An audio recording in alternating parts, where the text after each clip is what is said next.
Rede, repertório e banda. Esse é o playbook que nós aprendemos lá no filme Somos Tão Jovens, do Renato Russo, que saiu recentemente no catálogo da Netflix. É um filme de 2013, mas que eu assisti recentemente e gostei bastante. Algumas pessoas aí na internet, se você lê sobre o filme, não gostaram muito, talvez porque ele termina no momento ali, digamos assim, de ápice do filme, mas eu particularmente acho que é impossível, né? Você pegar a história de um cara que gerou tanto impacto no cenário da música brasileira e comprimir dentro de um filme indo, poxa, do começo, lá desde quando ele era criança até a morte dele. Então eu acho que o filme trouxe ali pontos muito relevantes e a partir disso dá pra gente aprender bastante no contexto da gestão de projetos de tecnologia e é por isso que eu vou fazer esse conteúdo para você. Se você está chegando nesse canal pela primeira vez, o meu nome é Agostinho Risso e eu ajudo você aqui a se tornar um gestor de projetos de tecnologia altamente organizado, produtivo e realizado. Se você quer chegar nesse objetivo, entende que eu posso te ajudar?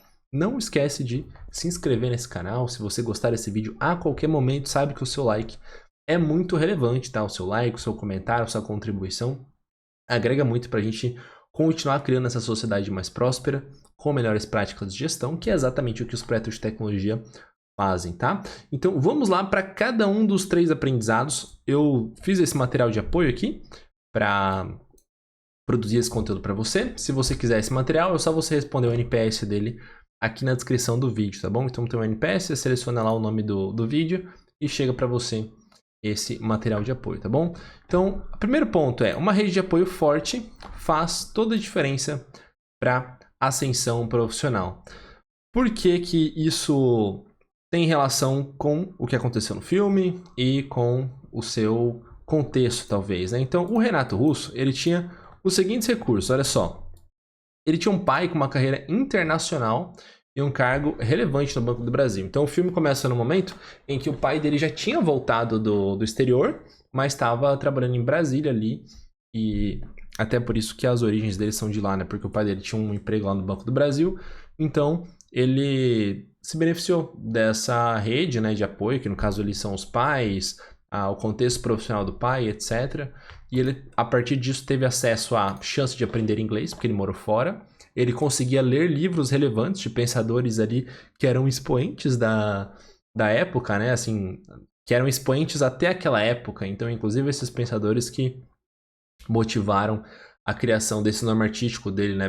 Renato Russo, porque ele tem um nome que é Renato, tinha o nome, né? Renato Manfredini. Então, como ele se inspirou ali em Bertrand Russell e Jacques Rousseau, ele acabou mudando o nome dele.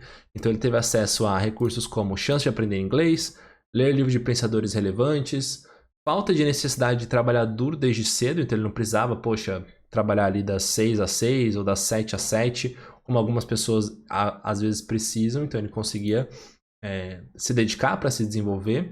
E disco de banda de sucesso na Inglaterra. Então, como ele teve esses recursos aqui, que na época ali, anos 70, eram escassos, ele conseguiu fazer o quê? Ele dava aula de inglês, então ele não ficava parado, porque ele sabia uma coisa que poucas pessoas sabiam.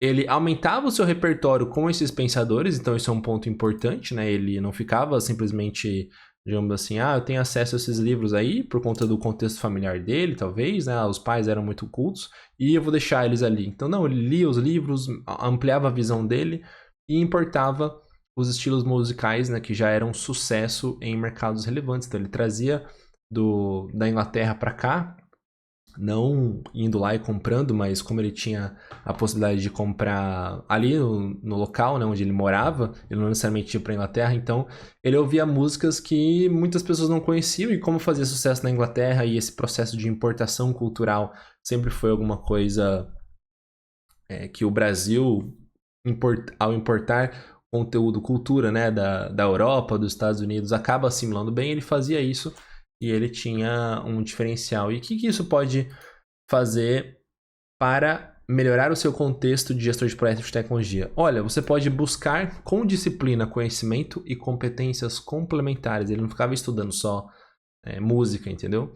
Você precisa o quê? Aplicar sistematicamente novos conhecimentos para aprimorar os seus resultados. Então, você busca de forma disciplinada esse conhecimento e essas novas competências, mas você tem que aplicar. Porque hoje em dia, diferente daquela época, existe muito conhecimento, muita fonte de informação disponível. E se por um lado é mais abundante conhecimento e mais barato, porque tem na internet de graça, como por exemplo esse vídeo que eu estou fazendo para você, você tem mais dúvidas sobre como aplicar.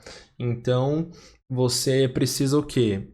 Utilizar o seu discernimento para avaliar se aquilo de fato faz sentido ou não. Você precisa entender que a visão sobre aquilo gerar resultado ou não vem da sua aplicação no campo de batalha. Por isso que é importante você conhecer o histórico daquela fonte. Então, poxa, eu trago vários conhecimentos para você. Trago métodos de gestão de projetos, referências de filmes, métodos de gestão de processo, enfim, aqui no meu canal, se você navegar, você vai encontrar vários tipos de conhecimento. Mas qual que é o meu repertório? Eu simplesmente sou uma pessoa que li livros e estou te trazendo, ou eu sou alguém que tem uma carreira nessa área, com resultados fora da média, etc. Se você quiser conhecer, entra aqui em agostinhos.com/links, aí você se conecta comigo lá no LinkedIn, por exemplo, mas até mesmo pela forma que eu trago o conhecimento para você, já pode te dar algum indício de que eu não sou alguém apenas teórico, mas o discernimento sobre esse conhecimento ser aplicável e capaz de gerar resultado para o seu contexto precisa vir da sua visão, do seu senso crítico, pegando ele, aplicando no campo de batalha e avaliando o resultado, né? Então você precisa aplicar isso para que o resultado seja o último juiz e uma consciência de que estudar é trabalho, para não fazer como, por exemplo, alguns alunos meus que compram lá o GHS, investem na mentoria, mas falam, não tenho tempo para estudar porque eu preciso trabalhar. Sem entender que o tempo aplicado ao estudo e ao aprimoramento é o que vai melhorar o resultado do seu trabalho. Então, o Renato, ele usava essa rede de apoio.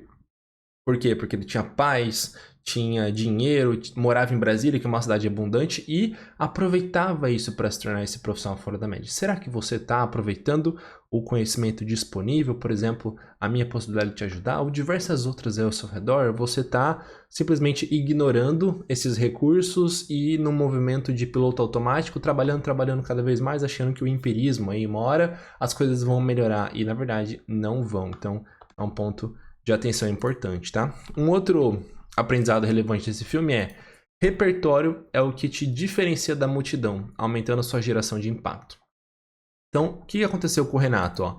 Ele lia pensadores relevantes, ele conversava com pais e amigos sobre o cenário político, então criava reflexões profundas, repertório, né? E gravava conversa com os amigos dele no quarto, para que depois ele ouvisse aquelas conversas e refletisse mais sobre elas, entendeu? Ampliasse o seu repertório, que é a sua capacidade de trazer conhecimentos complementares e que geram valor em um contexto específico, né? Então ele fazia isso. E qual que era o resultado? Ele fazia músicas brilhantes, impactantes, né? Então as letras do Renato Russo, elas são muito fora da média, assim, porque ele tinha muito repertório, né? E isso aqui são coisas que o filme mostra que ele fazia. E você deve o quê? Estudar áreas de conhecimento necessárias para projetos de tecnologia. Quais? Especialmente análise de negócios, tecnologias, né? Então tecnologias são os tipos de tecnologia, C Sharp, Python, React, plataformas no code, low code, né? Então você precisa sim ter algum conhecimento sobre elas. Você precisa saber de gestão de projetos para criar essa transformação de forma eficiente e eficaz, mas também saber de gestão de processos, que é o que vai sustentar essa transformação posteriormente. E não só isso, né? Então, poxa, o Renato Russo, ele estudava música? Sim, mostra que ele estava lá às vezes no quarto dele, lendo partitura e tal, então ele tinha algum tipo de estudo de música, mas o foco muito era nos estudos complementares, que ampliavam o repertório dele além da música. Então você não deve só estudar também essas áreas específicas. Se você puder estudar áreas de conhecimento complementares como psicologia humana, história, ciências sociais, saúde do corpo, da mente, enfim, outras áreas de conhecimento vão certamente ajudar o seu processo, né, de evoluir como profissional. Por isso que você vê que aqui no canal, por exemplo, eu não trago só conteúdos técnicos, né? Isso aqui é um conteúdo de aumento de repertório. Poxa, você vê um filme, aprende com aquele filme e se torna uma pessoa melhor, baseado num conteúdo não técnico, a vida de um artista que foi uma lenda aí da cultura brasileira. Então, são coisas que podem agregar com você. Ah, mas eu quero conteúdo técnico. Tem vários aqui também, pode pesquisar aqui no canal. Se você quiser se inscrever nas lives semanais, né, do GHS Nexus, lá eu sempre abordo conteúdo mais técnico, mais profundo, então fique à vontade, tá? E o terceiro aprendizado é o seguinte, ó. A carreira solo, ela parece tentadora, mas não te levará tão longe. O que é isso? Ó? O Renato, ele teve lá sua primeira banda, que é o Aborto Elétrico. E ele teve diferenças criativas com o baterista, né? Ele teve conflitos ali com o guitarrista, porque ele era atraído sexualmente por ele, e aí o cara era hétero, provavelmente, né? Então ele não conseguiu se dar muito bem com isso. E ele era indisciplinado com compromisso. Então o filme mostra lá que ele, num dia lá muito importante de show da banda, ficou lá bebendo e chorando porque o John Lennon morreu e não foi na banda, no show, entendeu? Depois que ele apareceu lá, ele errou tudo porque ele estava muito bêbado, entende? Então, você eventualmente vai entrar em conflito com a sua equipe, né? Com as pessoas que trabalham com você, mas você precisa aprender que junto você vai mais longe. Provavelmente você deve ter ouvido esse ditado, né?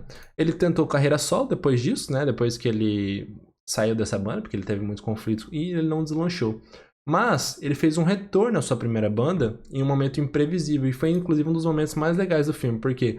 Porque a banda tava lá com um show agendado e o vocalista, tipo, meio que abriu mão, assim, saiu, falou assim, ah, não vou dar esse show e tal. Aparentemente ele ficou muito nervoso, assim, ficou ansioso, porque era um show grande e ele acabou saindo. E aí os caras falaram assim, Renato, ajuda a gente, socorre e tal. Ele falou, ah, tudo pelos amigos. E aí eles pegaram e fizeram um show absurdo, todo mundo gostou e tudo mais. Aí os caras até falaram, ah, volta pra banda e tal. Ele falou, não, tira uma foto dessa noite aqui pra gente não lembrar, mas cada um vai seguir o seu caminho. Eu achei, assim, um dos momentos mais legais do filme. Exceto no final ali, quando ele mostra como que ele cantou como que ele construiu, né, a letra da música Ainda é Cedo, aquela parte bem emocionante, assim, eu preciso admitir que foi muito legal mesmo. E, a partir dessa experiência, gerando muito mais impacto com uma equipe, ele fez o quê? Ele construiu Legião Urbana e dali pra frente virou uma lenda. Então, foi muito bacana, assim, o que aconteceu com o Renato nesse contexto. Vendo que a carreira solo até parece tentadora, eu vou fazer as coisas sozinho aqui, mas ele viu que quando ele retornou para a primeira banda dele, num outro contexto mais maduro e tudo mais, ele gerou muito mais impacto e a partir dele ele teve o insight, não, vou construir uma banda, Legião Urbana, e se tornou uma lenda. E você? Você precisa evitar fazer tudo. Às vezes você vai querer ser o gerente do projeto, o PO, o Scrum Master, o QA e até mesmo o desenvolvedor. Mas você tem que fazer o quê? Montar equipes competentes, gerenciar bem papéis, responsabilidades e seguir um método com uma equipe com papéis consistentes, bem claros, usando essa inteligência coletiva, inclusive do cliente, de forma aprimorada. Mas para fazer isso é necessário método. Você quer saber um método para te conduzir nesse processo? Por exemplo, existe o Gestão do Software, que é o método que eu ensino os meus alunos e já tem diversos estudos de caso muito bacanas, estão aqui inclusive na playlist do meu canal, depoimentos do Gestão de Software, para te ajudar, eventualmente, se você entende que faz sentido começar a se desenvolver nesse processo, tá? Então, novamente, se você gostou desse conteúdo, deixa o seu like ou o seu comentário, é muito relevante o seu engajamento. Se você quer ver as diversas formas que eu posso te ajudar, clica ali em agostinhos.com/links, tem até mesmo sessão estratégica gratuita, tem as lives semanais ou o próprio Gestão de Software, se você acha que é o momento de investir na sua carreira profissional. Nos vemos no próximo vídeo. Até mais. Tchau, tchau.